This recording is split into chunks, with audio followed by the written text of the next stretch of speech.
Hare Krishna. Welcome back to our discussion on positive thinking.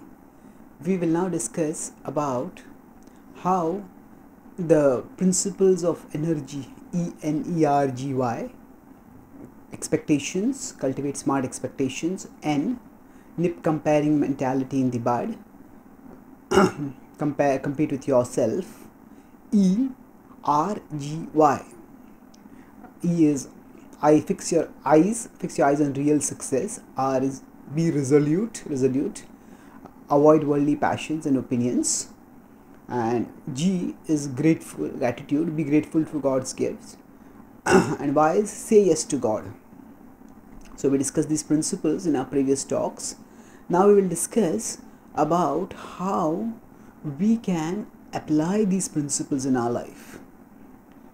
So let's begin. Someone might say that, yeah, all this sounds like good wisdom. I know it and I've heard it before. It is nice hearing about it. But I can't apply this. So what to do in such a situation? That we will discuss in today's talk. So let's see here. We have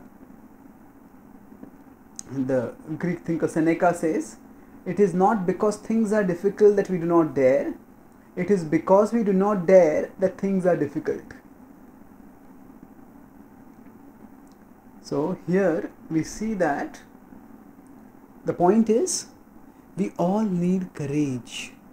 Now we often think of courage in terms of maybe if some big hooligan is attacking someone and then we think I'll go and intervene in between. But this is such a big bulky person, I am so small, how can I deal with such a person? We may think, oh, this requires courage. Fighting against some big person. Yes, it requires courage, but actually even greater courage is required for taking on our own inner demons.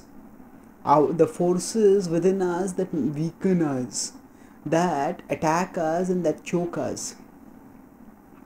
So challenging and countering them requires far greater strength than does fighting outer demons, fighting outer problems. So when we understand that there are certain empowering principles which can help us become better, and then we hesitate, we don't apply those principles in our lives, then we understand then that what is it? That is, there are some inner demons which are preventing us from applying those principles. So we have the courage to fight against them. It is they which make us think that this is too difficult to apply. So it is not because things are difficult that we don't dare. It is rather because we don't dare that things remain difficult. When we don't have the courage, then any obstacle seems like a insurmountable obstacle. And to go beyond these obstacles, we need to move upwards, onwards, towards attaining the inner fulfillment and outer achievement that comes through holistic development. So holistic development we can compare to a recovery, a spiritual recovery. We discussed how at our core we are spiritual beings, and as spiritual beings we are meant to be potent as God's parts. God is all pure, He is potent, and we are pure and we are potent. So just as a jewel which is covered by grime may not shine, but when its dirt around it is removed, it starts shining. Similarly, the spiritual effulgence of the soul shines forth as virtues, and we can do wonderful things once our spiritual essence is uncovered. So currently we are in a diseased condition, and the way out of this diseased condition is twofold. Suppose we go to a doctor. The doctor gives us firstly some diagnosis. The diagnosis tells us that this is wrong, this is that, okay, you have some deficiency. You have some iron deficiency in your body, say. Now if the doctor says, you can go now. Say, so what? What should I do? Just giving a diagnosis is not enough. Along with the diagnosis, the doctor needs to give a prescription.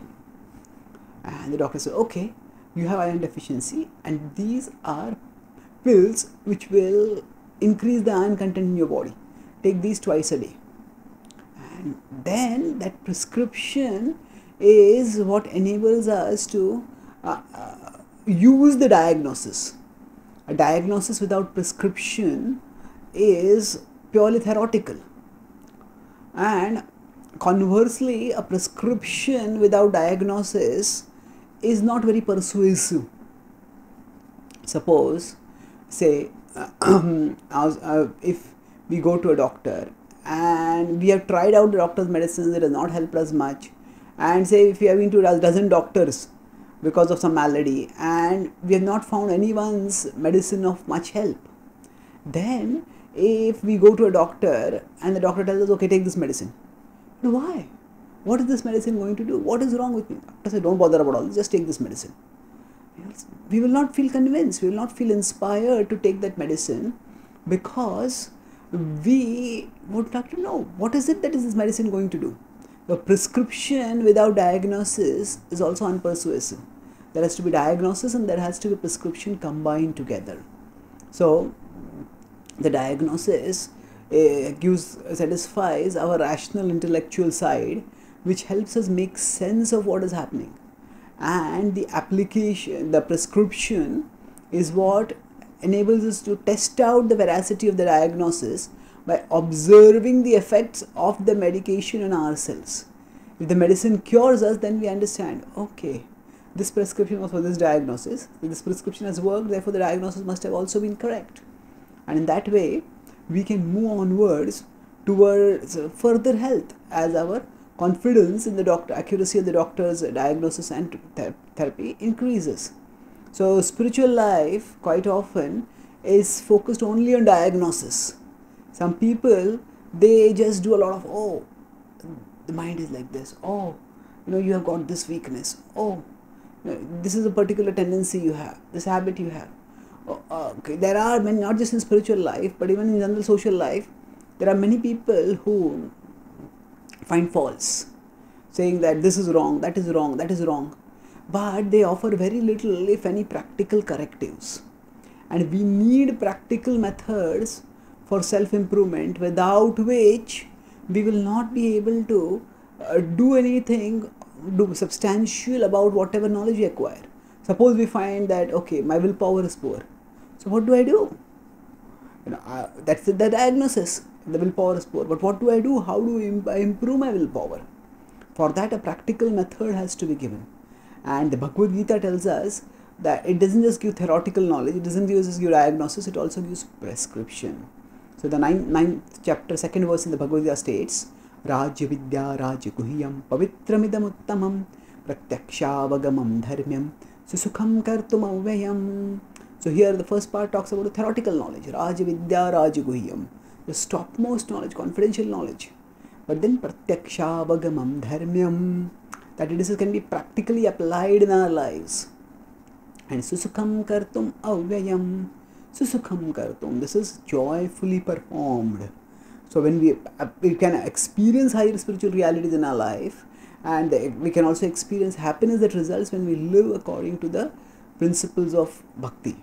So this is an example of how there can be a harmonious blend of prescription and diagnosis and prescription combined together. So we did the diagnosis till now, and we discussed the prescription at a meta level in terms of the Energy Sutra. In the future talk, based on the acronym PIES, we will discuss about how these principles can be applied, what the prescription is in specific terms, and how we can check out that prescription in our own lives. That we'll discuss in our next talk. Thank you. Hare Krishna.